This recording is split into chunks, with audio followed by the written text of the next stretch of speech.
Good afternoon. Thank you for joining us. I'm Andy Sirota. Lisa Hernandez is off today. The political showdown over Texas's congressional redistricting map is intensifying, with dozens of Democrats out of the state. The Republican-controlled House couldn't reach the quorum needed to move forward with a vote.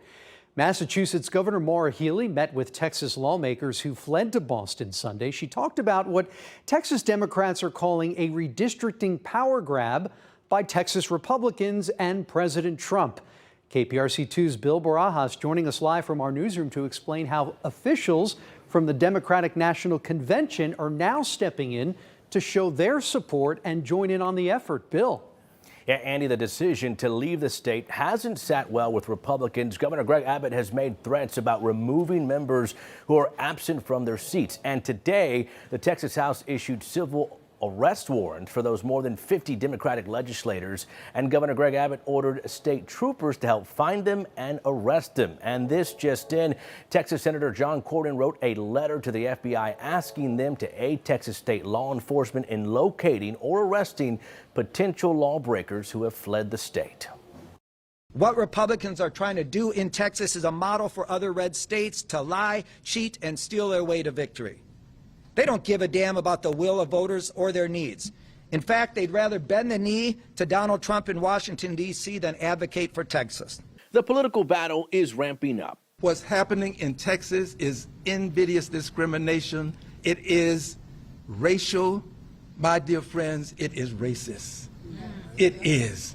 And we have to say it. Democrats adamant that they are ready for a fight. If you want a showdown, well, you're going to get a showdown. And here it is right now here in Illinois.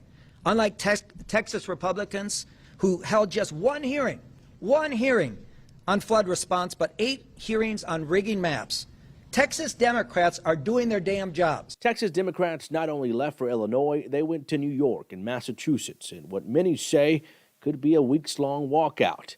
This move puts a pause on the Texas House of Representatives' plans to push forward, at least for now, with redrawn congressional maps that President Donald Trump supports to boost Republicans' chances in the 2026 midterm elections.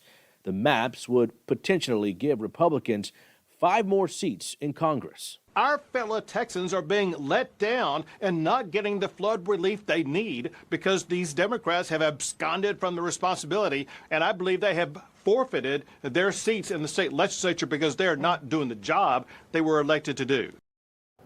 Attorney General Ken Paxton says he will pursue a court ruling ensuring that the seats of Democrats who departed the state are declared vacant if they are not back by this Friday, August 8th. Live in the newsroom, Bill Barajas, KPRC 2 News. Bill, thank you. Governor Abbott called for civil arrest warrants to be issued for the missing lawmakers.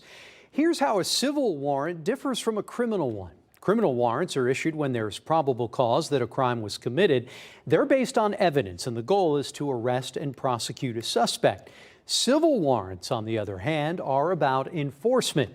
They're used to get someone to comply with a court order or judgment. While jail time isn't the main goal of a civil warrant, ignoring one can still lead to being locked up.